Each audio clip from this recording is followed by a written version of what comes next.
वेदेषु ब्राह्मणस्य विजानतः। हरि ओम श्री गुरुभ्यो नमः। हरि ओम।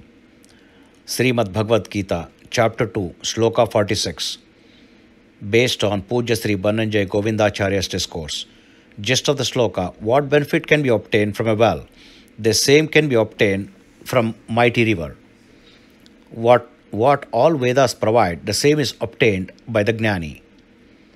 Explanation: Jnani means one who has understood the real deeper meaning in the Vedas.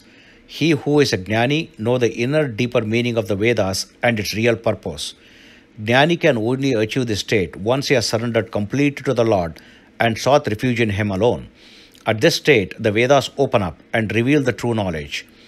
There is more and varied benefits from drawing the water from a flowing river than from a well.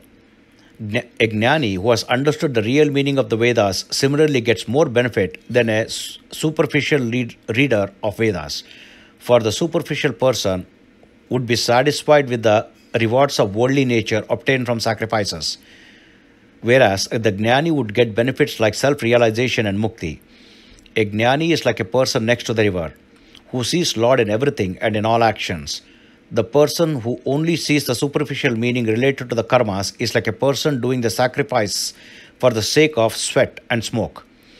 The sloka contains the word Brahmana. This does not indicate someone born in the Brahmin caste, but rather a person who has understood completely the inner meaning of each letter, word, phrase, sloka, and the text of Vedas, or Brahman. For every individual letter denotes a Lord. The Vedas are only praising the Lord and nothing else. One who has understood the Vedas has realized the Lord and is with Him always. Such a person has discovered the pearls of the Vedas. There is another word mentioned in the verses, Sarvataha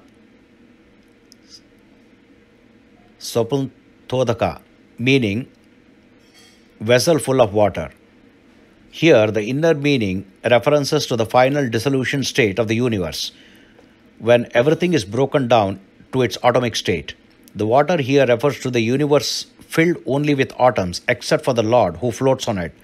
One is ever awake, the Lord of the universe. There's a bit of confusion here. On one hand, Lord says, do not demand specific results, but every sacrifice mentioned in the Vedas mentioned about the rewards for performing it. Most worldly in nature. How do we reconcile this? Like we offer sugar candy to a child to make it swallow a bitter medicine, all for baby's own benefit, so does the Vedas. Those who are just starting off need an incentive to motivate them to read and understand the Vedas and its teachings. Such rewards are meant for those who seek quick rewards as motivation. Over a period of time, one realizes the Vedas has much more to offer than quick rewards. They then go deeper into the understanding of the Vedas and realize that it has happened, that it has paths to mukti. Hari Om.